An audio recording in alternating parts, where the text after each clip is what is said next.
Hello everyone, welcome to today's episode of Trust Talks.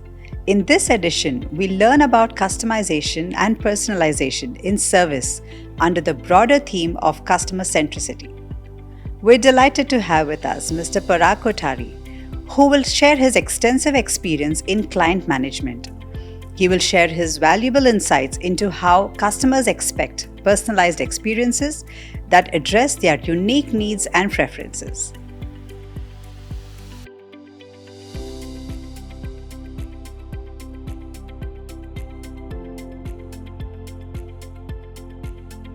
About the customization, let's first talk about customization.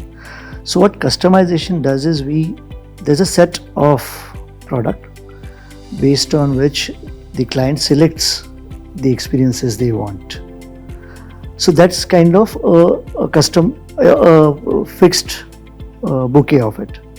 When you go to personalization, what happens is it's a tailor-made thing for the client. So there are certain things which can be added or customized according to the client's requirement. So that's the basic difference between a customized experience and a personalized experience as far as we.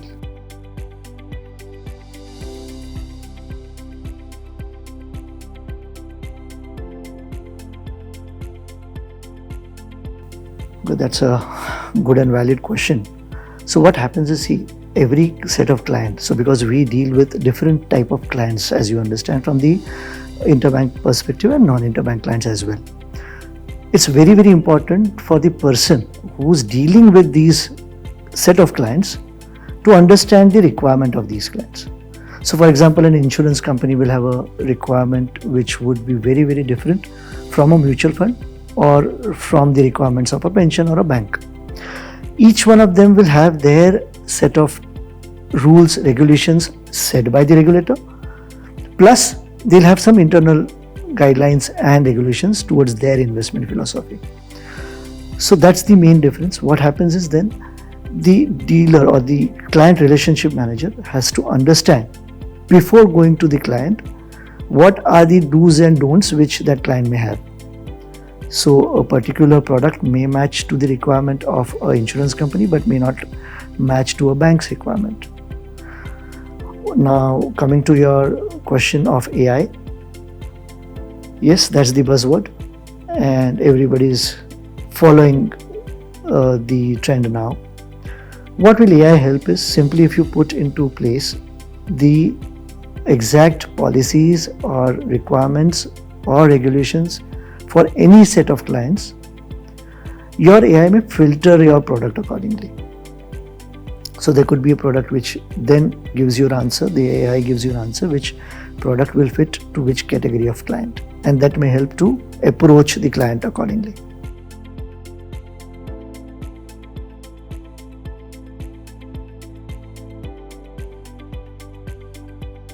So strategies, so for example, if you go for an insurance company, okay. Now insurance companies typically are regulated by IRDA.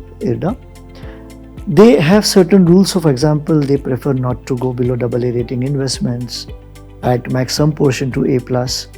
They cannot buy a private limited paper. They have to have certain investments in GSEC or state loans and then corporate bonds. Within that, they have the limits for infra and housing. So if you know that, then you can accordingly customize the offerings which you have to give to the client. So then your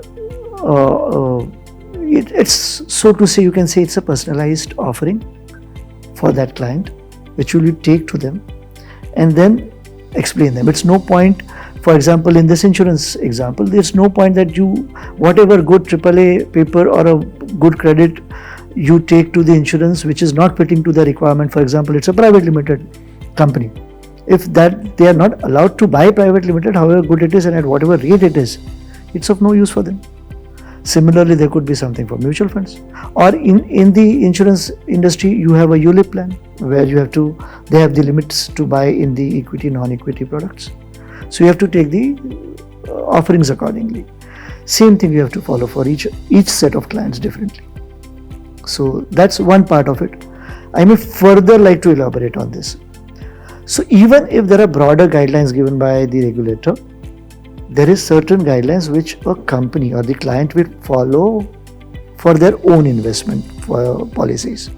So that could come as an internal set of guidelines. An RM, it's very, very important to your client you approach, you understand their internal policies as well, which will again help you to customize your product to their requirement. So even if IRDA allows you to go till A+, the client internal regulations, maybe you cannot go below AA+. So then you have to accordingly take your offerings. So that's something which you can do for each set of clients.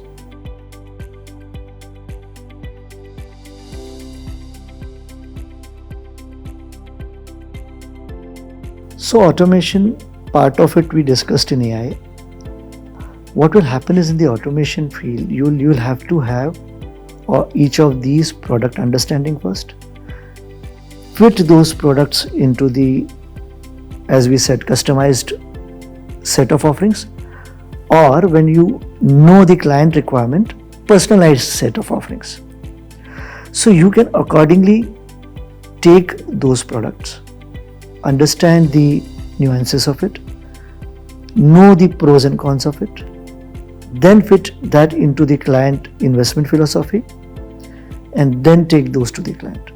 So what automation will help here is, will help you to design that product, for example, or design the bouquet of product, for example, and that you can take to your client. So that's the basic part of automation, as I feel.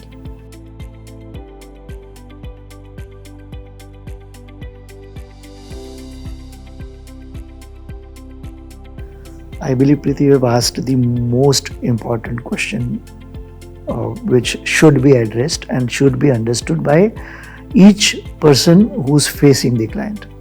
Because see, he's not taking himself only to the client, but he's taking a organization's image, organization's trust to that client.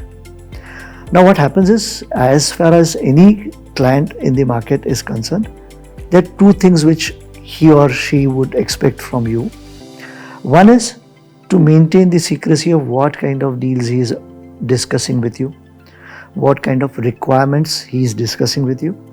But at the same time, he also needs market color. So what they need is, they want to understand what their peers are doing, what their competitions are doing.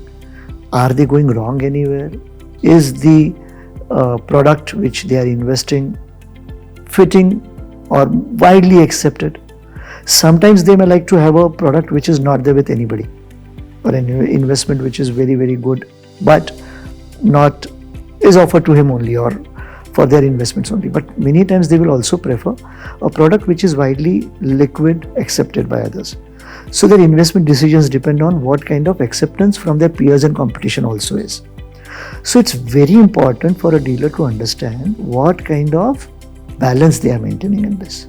So if you are sharing with one set of clients something which is important for him to take the investment decision, it's also important for that same dealer to understand what not to share.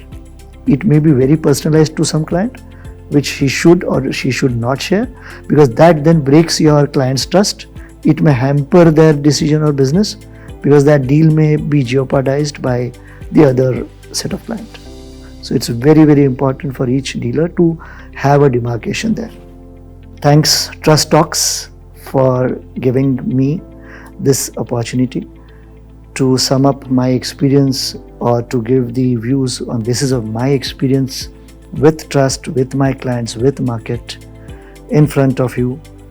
I don't know how effective it would be for you, but some parts which I have learned through may help you as well. And it's also, I would like to say that these kind of discussions should happen more and more, and we all should learn from each other. Thanks a lot.